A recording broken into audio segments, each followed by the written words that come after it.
T V کو like کریں، channel کو سبسکرائب کریں اور بیل آئیکن کا بٹن دبا دیں۔ شکریہ۔ حضرت شبہ کا ازالہ کچھ ہے جو کہ ایک عام زندگی سے تعلق رکھنے والی بات ہے۔ کسی نے یہ پوچھا ہے کہ جیسے عام زندگی میں دوست یار یا فیملی والے ایک دوسرے کو قرض لیتے دیتے رہتے ہیں، جب ایک دو سال بعد یا 3-4 سال بعد جب کبھی بھی وہ قرض واپس ہوتا ہے تو وہ وہی رقم لوٹا دیتے ہیں، یعنی جیسے یہ سمجھے کہ اگر $1000 لیے تھے تو $1000 وہ واپس لوٹا دیتے ہیں۔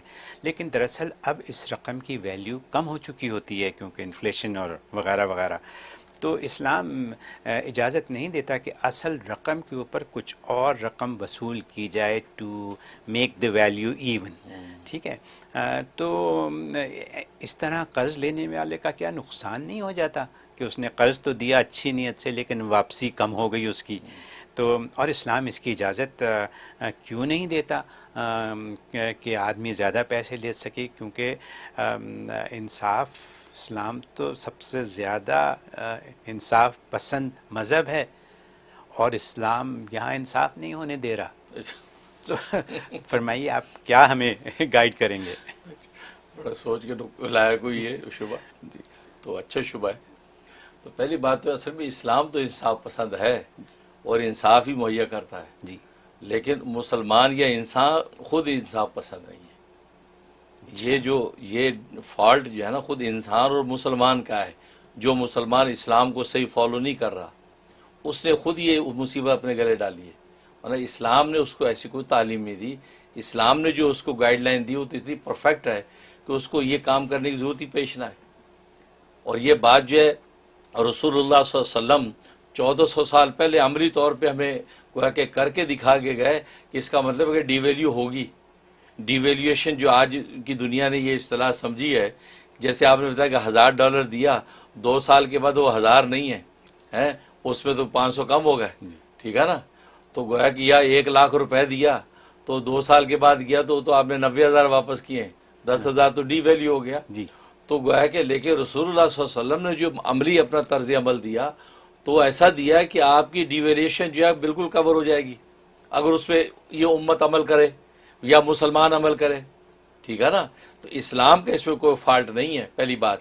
باقی دنیاوی نقطہ نظر سے اگر دیکھیں تو یہ جو ہو گیا کہ بھی یہ ڈی ویلیو ہو گیا پیسہ اور یہ کم ہو گیا، تو یہ ڈی ویلیویشن کا جو یہ آفت آ جاتی ہے تو یہ جو فالٹ ہے یہ اسلام کا نہیں ہے، یہ فالٹ امریکہ کا ہے، امریکہ کے معاشی نظام کا فالٹ ہے۔ اچھا کیونکہ آپ کو پتہ ہے کہ 1931 کے اندر بریٹن ووڈز کے اندر جو ہے ایک کانفرنس کے اندر یہ بات طے ہوئی کہ دنیا کے جتنے ممالک ہیں وہ اپنی کرنسیوں کے پیچھے سونے کے پابند نہیں ہیں، کہیں گے کہ ہمارے پیچھے سونا ہے لیکن عملی طور پر سونا دینے کے پابند نہیں ہیں۔ ہاں امریکہ نے یہ کہا تھا کیونکہ امریکہ کی حالت مستحکم تھی، انہوں نے کہا ہاں میں اپنے ڈالر کے پیچھے سونا دینے کا پابند رہوں گا، لیکن شرط یہ کہ تم ساری دنیا کی کرنسی ہے میری کرنسی سے جو ہے وہ جوائن کر دو۔ لہذا آج آپ دیکھتے کاروبار چلتے ہیں تو ایل سی جو ہے وہ ڈالر میں بنتی ہے ایسے ہی کیونکہ ساری دنیا کی کرنسیاں ڈالر سے وابستہ ہیں۔ تو اس نے یہ کہہ کے وابستہ کروائیں کہ میں سونا دینے کے پابند ہوں کیونکہ میرے پاس سونے کے ذخائر ہیں، لہٰذا میرے ڈالر کے پیچھے سونا ہے، ٹھیک۔ لیکن باقی دنیا کے جو ممالک ہیں وہ شو کریں کہ ہمارے پیچھے سونا ہے، لیکن آپ عملی طور پہ سونا نہ دیں کیونکہ تمہاری ذخیرے نہیں سونے کے تمہارے پاس۔ لہٰذا یہ وجہ ہے کہ ہمارے وہ روپے کے نوٹوں پہ لکھا تھا حامل حاضہ کو دیا جائے گا، تو وہ حامل حاضہ والی اب عبارت کی حیثیت نہیں دی کیونکہ روپے کے پیچھے سونا تو ہے ہی نہیں، خزانے خالی ہیں۔ تو معلوم ہے کہ امریکہ نے یہ معاہدہ کیا اور 1931 کے اندر یہ معاہدہ ہوا، لہٰذا اس کو Bretton Woods system of exchange rate اس معاہدے کا نام ہے۔ تو یہ ہوا، اب یہ جب ہوا تو اس طرح چلنے لگا، دنیا کاروبار چلنے لگی، ایلسیاں بننے لگی۔ تو ہوا یہ کہ 1955 میں غالباً فرانس نے مطالبہ کیا کہ بھئی یہ ڈالر لو، ہمیں سونا چاہیے۔ تو بہت سے لوگ آ کے وہ واشنگٹن بینک سے سونا لینے لگے۔ اب امریکہ نے چونکہ یہ وعدہ کیا تھا کہ سونا میں دینے کا پابند رہوں گا تو سونا دے دیا اس نے، لیکن اس کو یہ خطرہ ہوا کہ اگر میں یوں سونا دیتا رہا اپنی کرنسی کے پیچھے تو میرے ذخیرے تو سونے کے کم ہو جائیں گے۔ تو امریکہ نے 1971 کے اندر یہ اعلان کر دیا کہ جیسے تم لوگ سونا نہیں دیتے ہو اپنی کرنسی کی وجہ، میں بھی سونا دینے کا پابند نہیں ہوں۔ تو وہ ایگریمنٹ جو تھا کسے توڑا؟ امریکہ نے۔ امریکہ نے توڑا نا۔ فالٹ امریکہ کی ہے، اسلام کی نہیں ہے۔ اچھا۔ اس نے کیوں آپ معاہدہ توڑا؟ جب معاہدہ کیا تو بھگتے ہیں آپ۔ اب اس نے معاہدہ توڑ دیا، کہا کہ میں بھی ڈالر کے پیچھے سونا دینے کا پابند نہیں ہوں جیسے تم لوگ اپنی کرنسی کو سونا دینے کے پابند نہیں۔ اور آپ کو پتا ہے کہ اسلام کا کمال یہ ہے، اس نے ثمن خلقی جو ہے، یعنی تخلیقی طور پہ جو خرید و فروخت کا جو آلہ بنایا ہے وہ سونے اور چاندی کو بنایا ہے۔ لہٰذا سونے اور چاندی کے سکوں کے ساتھ ہی خرید و فروخت ہوتی تھی، درہم و دنانیر کے ساتھ۔ اور سونا اور چاندی ایک ایسی چیز ہے، یہ کبھی ڈی ویلیو نہیں ہوتا، اس میں ڈی ویلیوشن نہیں آتی جیسے نوٹوں میں ہو جاتی ہے۔ تو نتیجہ یہ کہ امریکہ نے کہا کہ میں بھی سونا نہیں دیتا، ہاں یہ ہوگا کوئی مجھے ڈالر لے کے آئے گا، ڈالر کے بدلے دوسرا ڈالر دے دوں گا، سونا میں نہیں دوں گا۔ جیسے آپ جو ہے روپے کے بدلے میں دوسرا روپیہ دے دیتے ہیں، سونا نہیں دیتے، تو میں کیوں دوں؟ کیونکہ اس کو خطرہ کہ میرے ذخیرے کم ہو جائیں گے۔ تو اصل یہ فالٹ وہاں سے سٹارٹ ہوا، ٹھیک۔ نتیجہ کیا ہوا؟ اب کرنسیوں کے پیچھے سونا ہے ہی نہیں۔ اگر سونا ہوتا تو یہ ڈیویلیشن کا خطرہ نہ رہتا کہ ایک تاجر نے اگر 1,00,000 روپے دیا تھا، سال کے بعد 1,00,000 لیتا اور بینک میں جا کے اس لاکھ کا سونا لیتا تو سونا اس کو اتنا ہی ملتا کہ وہ 1,10,000 بنتے، کم نہ ہوتا، ٹھیک ہے۔ جبکہ دین اسلام نے جو ہے وہ سونے اور چاندی کو کرنسی کے طور پہ استعمال کیا۔ یہ نوٹ تو بعد کی ایجاد ہے، اور نوٹ کے پیچھے سونا اسلام لے کے چلتا رہا، جس کو پھر میں نے جیسے بتایا اس معاہدے کے تحت ختم کر دیا گیا، ٹھیک ہے۔ اب دوسری بات یہ کہ نبی کریم صلی اللہ علیہ وسلم نے قرض کے حوالے سے یہ عملی طور پہ ہدایت یہ دی کہ جب قرض دینے والا قرض دے تو واپس لوٹانے والا جب لوٹائے واپس تو تھوڑا سا زیادہ دے دیا کرے۔ اچھا۔ ہاں، شرط بھلے شرط نہ لگائے، شرط لگائے گا تو وہ تو سود بن جائے گا، لیکن اس کو چاہیے عملی طور پہ کچھ زیادہ دے۔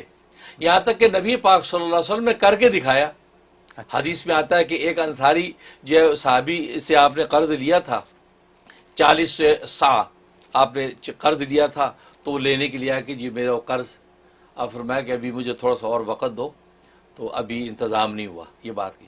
تو وہ کچھ بولنا چاہ رہا، تو آپ نے فرمایا کہ دیکھ تم بولو تو خیر بولنا، خیر کی بات بولو، کیونکہ میں اچھا قرض لوٹانے والا ہوں۔ مطلب الٹی سیدھا بدتمیزی کرے نا انصار، تو کہتے کہ وہ جو ہے تو بولو تو خیر کی بات بولنا، کیونکہ میں اچھا قرض لوٹانے والا ہوں، یہ کہا۔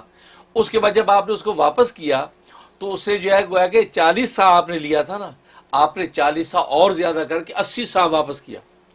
فرمایا کہ یہ تیرا قرض ہے، یہ میری طرف سے۔ تو اگر ڈیویلیشن ہوگی بھی تو 40 سا آپ نے ڈبل دے دیا۔ ایک اور صحابی جس سے آپ نے نصف وسق ایک پیمانہ تھا، نصف وسق آپ نے لیا، جب اس کو لوٹایا آپ نے پورا 1 وسق لوٹایا۔ فرمایا کہ یہ نصف وسق تو تیرا قرضہ ہے، باقی نصف وسق میری طرف سے ہے، کیونکہ تو نے میری ہیلپ کی، تو نے مجھے قرضہ دیا، کیونکہ قرض ایک طرح کے ایثار ہے، تو لہذا اس کا حل جزاء الاحسان الا الاحسان، احسان کا بدلہ احسان ہونا چاہیے، لہذا آپ نے زیادہ دیا۔ ایون حضرت جابر رضی اللہ تعالیٰ فرماتے ہیں کہ مجھ سے نبی پاک صلی اللہ علیہ وسلم نے قرض لیا تھا، تو میں چاشت کے وقت میں آپ کے پاس گیا، آپ نے مجھے کہا جابر اٹھ نماز پڑھ، میں چاشت کی نماز پڑھ، نماز پڑھی میں نے، پڑھنے کے بعد آپ نے میرا جو قرض تھا وہ مجھے لوٹایا اور اس پر زائد بھی دے دیا۔ اور حضرت جابر نے کیا کیا کہ جو قرض وہ تو خرچ کیا، جو زائد دیا تو فرمایا کہ زائد تو رسول اللہ صلی اللہ علیہ وسلم کی طرف سے تحفہ تھا، لہذا اس کو تبرکاً آپ نے سیو کیا۔ یہ تو نبی پاک صلی اللہ علیہ وسلم نے عملی طور پہ امت کو کر کے دکھا دیا کہ جب آپ کسی سے قرض لیں تو واپس جب لوٹانے لگیں تو کچھ زائد کر کے دیں۔ اس سے کیا ہوگا؟ رواج عام طور پہ پڑ جائے گا کہ کوئی شرط نہیں لگائے گا، اس کو پتا ہے کہ مجھے زائد کر کے آئے گا، ڈی ویلیوشن کا خطرہ ہی نہیں۔ حالانکہ وہ سونے چاندی میں تو ڈی ویلیو ہونے کا خطرہ تھا بھی نہیں، لیکن نبی کریم صلی اللہ علیہ وسلم نے قیامت تک کے لیے گویا کہ آپ کو یہ عملی ہدایت دے دی ہے کہ اگر یہ ایسا زمانہ بھی آتا ہے جس میں نوٹ اور کرنسی ڈی ویلیو ہوتی ہے۔ اب اگر مثلا ایک آدمی 1,00,000 روپے قرض دیا، پاکستان کی بات ہے، 1,00,000 قرض دیا، تو اب واپس دینے والے کو اس کو چاہیے 1,10,000 دینا، بغیر شرط لگا۔ وہ سود نہیں ہے، بلکہ نبی پاک صلی اللہ علیہ وسلم فرماتے ہیں یہ بہترین شخص ہے جو بہتر واپس کرنے والا ہے، اس کی تعریف کی ہے، تو وہ سود نہیں۔ لیکن سود جب بنتا ہے، اب جب شرطیں لگا لیتے ہیں نا تو شرط لگانے سے وہ جائز حرام و ناجائز ہو جائے گا۔ آپ اپنے قلبی طیب خاطر کے جذبے کے ساتھ دیں گے تو وہی چیز جو ہے آپ کے لیے قابل اجر بن جاتی ہے۔ تو اگر یہ رواج جو نبی نے اپنے زمانے میں ڈالا یہ امت آج ڈال لے تو کوئی کسی پہ سود مانگے گا ہی نہیں. وہ 1 لاکھ قرض دے گا تو اس کو پتا کہ 1,10,000 آ جائے گا. ڈی ویلیویشن اگر ہوئی 90 تو میرا لاکھ پورا ہو جائے گا. ٹھیک یہ. اور دوسری بات ہے کہ اب بھی ہم یہ مشورہ دیتے ہوتے ہیں.